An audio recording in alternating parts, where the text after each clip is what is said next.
Oke. Assalamualaikum warahmatullahi wabarakatuh. Pada kesempatan ini, izinkan saya membacakan cerpen dari tahun 70-an berjudul Dialog yang ditulis oleh Zailani Abdullah.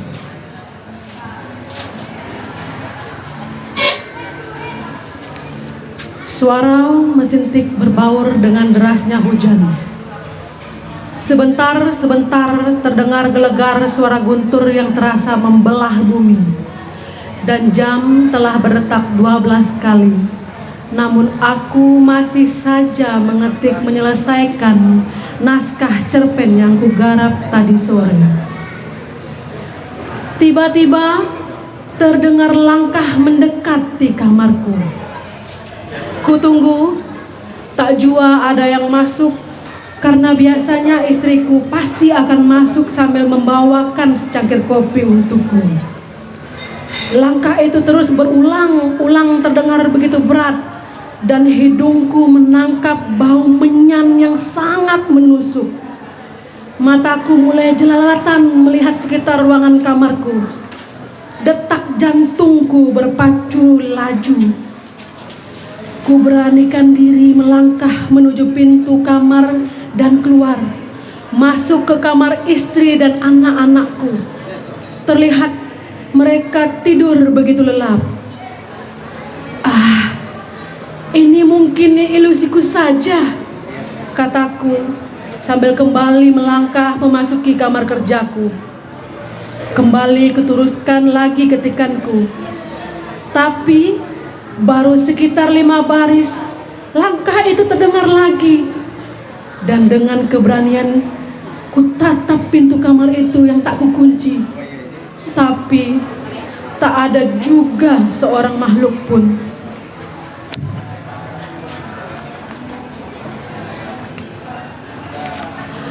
Teringat aku akan paranormal yang katanya dapat berbicara dengan makhluk halus dengan berdehem kecil. Ku coba berkata, kalau kau mau masuk kemari, masuklah, asalkan kehadiranmu tidak membawa keburukan padaku. Terima kasih anak muda. Tiba-tiba suara terdengar dari arah belakangku. Bulu kuduku berdiri seketika. Peluh dingin pun mulai terasa menempel di kulit tubuhku. Suara itu berat. Suara seorang lelaki.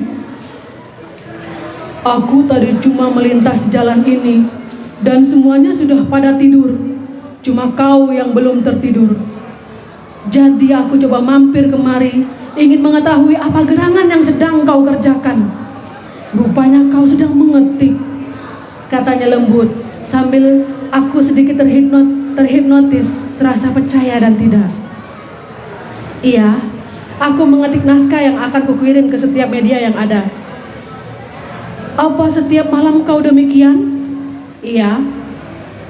Kau kurang menjaga kesehatan anak muda. Duniamu memang aneh anak muda. Siang kau jadikan malam. Begitulah. Semua ini karena tuntutan hidup. Siang aku bekerja sebagai buruh di pabrik. Malam aku memanfaatkan menjual bakat yang ada padaku. Cuma itu yang dapat kulakukan demi kelangsungan hidup keluargaku. Hebat. Tapi apakah tak terpikir olehmu akan masa depan anak-anakmu kelak? Aku rasa kau dapat melakukan apa saja karena kedudukanmu sebagai buruh yang dipercayai atasanmu. Kau bisa mengumpulkan harta sangat memungkinkan anak muda. Kau maksudkan aku supaya korupsi gitu? Boleh juga. Wah, aku telah bersumpah pada diriku sendiri, aku tak akan melakukan hal yang demikian. Apalagi artinya kekayaan yang kita miliki bukan dengan jalan yang halal. Tuhan akan murka. Biarlah kami hidup begini, yang terpenting kami sekeluarga bahagia. Karena kebahagiaan yang diperoleh dari tetesan keringat sendiri akan kekal adanya. Dan ini yang diridhoi Allah Subhanahu wa ta'ala, kataku sedikit emosi. Hebat. Rupanya di zaman teknologi yang begini maju, Masih ada anak manusia yang berjiwa besar, tidak silau akan harta benda keduniaan, katanya sambil tertawa membuat aku betul-betul ngeri. Dan bulu kuduku berdiri tegak disertai peluh dingin yang mulai membasahi tubuhku. Anak muda, kalau aku boleh tahu, siapa namamu? Namaku Zailani. Dan kalau juga aku boleh tahu, siapakah gerangan kamu? Kataku sambil menyulut rokok untuk sedikit mengusir ketakutan yang ada di hatiku. Dan kalau dapat, bisakah kau memperlihatkan wujudmu agar kita dapat merasakan arti sebuah persahabatan? Anak muda, terima kasih atas kesediaanmu berteman denganku. Tapi, apakah kau tidak takut? Untuk apa aku takut? Karena aku yakin kau orang baik-baik. Baik katamu? Katanya memotong pembicaraanku sambil tertawa lagi. Dan bau menyan tercium lebih dekat seolah-olah berada di hadapanku.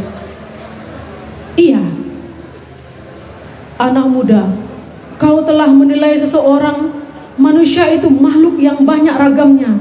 Ada yang mulutnya manis tapi hatinya lebih busuk dari bangkai apapun, katanya dengan penuh emosi. Manusia adalah makhluk yang penuh kepalsuan, penipu, katanya lirih. Tidak apa-apa, kataku sambil memeluknya. Oh, hilang halaman.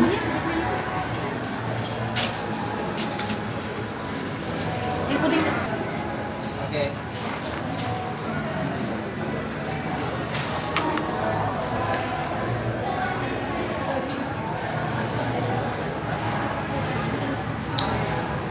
Anak muda, kau telah menilai seseorang. Manusia itu makhluk yang banyak ragamnya. Ada yang mulutnya manis tapi hatinya lebih busuk dari bangkai apapun, katanya dengan emosi. Manusia adalah makhluk yang penuh kepalsuan, penipu, katanya lirih, membuat aku jadi terhentak dari lamunanku. Benar, aku biasa menipu diriku sendiri, kataku dalam hati.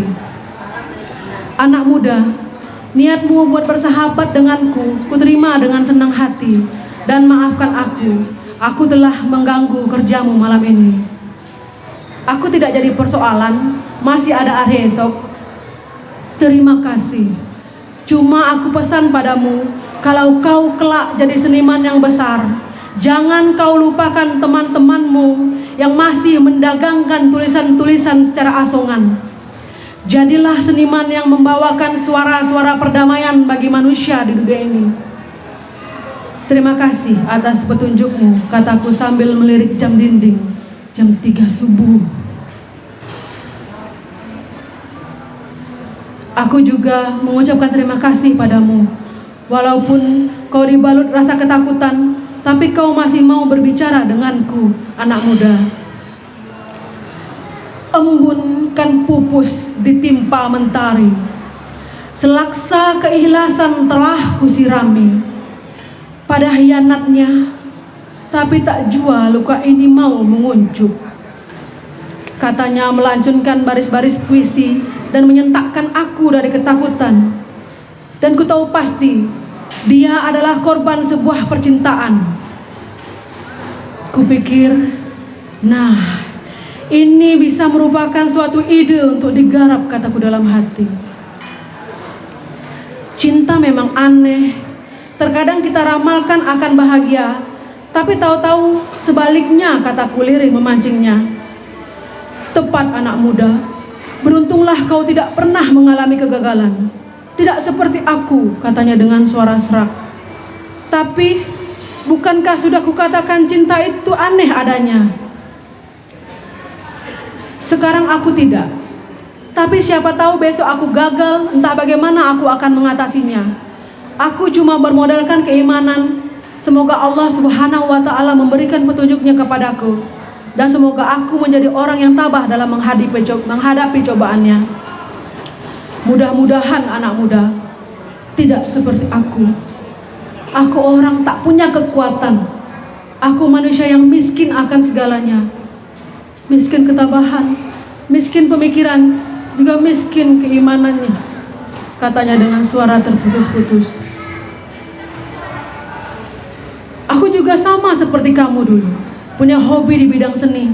Karena saking cintanya aku pada duniaku itu, sehingga aku lupa segala-galanya, lupa diriku, lupa hidupku yang sebenarnya. Akhirnya istriku main serong, aku tak berdaya.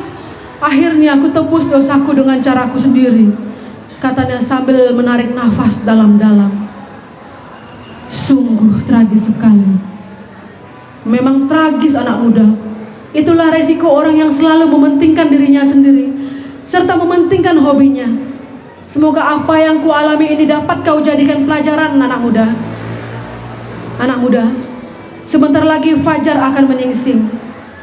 Aku harus berlalu dari sini. Apakah kita dapat bertemu seperti ini lagi? Kataku memotong pembicaraannya. Mengapa tidak? Kapan-kapan aku akan datang lagi kemari. Selamat berkarya dan selamat berpisah, katanya sambil tertawa cekikikan, membuat aku terkejut dan terdengar pintu kamarku ditutup dengan kerasnya sehingga membuat istriku terkejut sambil berlari ke kamar kerjaku. Prak! Ada apa? Kata istriku sambil mengusap matanya. Tidak apa-apa, kataku sambil memeluknya. Maaf, tadi aku tak sengaja menutup pintu tersebut dengan kerasnya, kataku coba meyakinkannya. Tapi bau apa ini? Sepertinya bau menyan, katanya seperti ketakutan. Hush, itu hanya penciumanmu saja. Mandi dulu, lalu kita sembahyang subuh sama-sama. Dan terdengar suara azan dari surau di depan rumahku. Sungguh suatu yang tak pernah kuduga ternyata hadir juga dalam hidupku. Sekian, terima kasih. Assalamualaikum warahmatullahi wabarakatuh.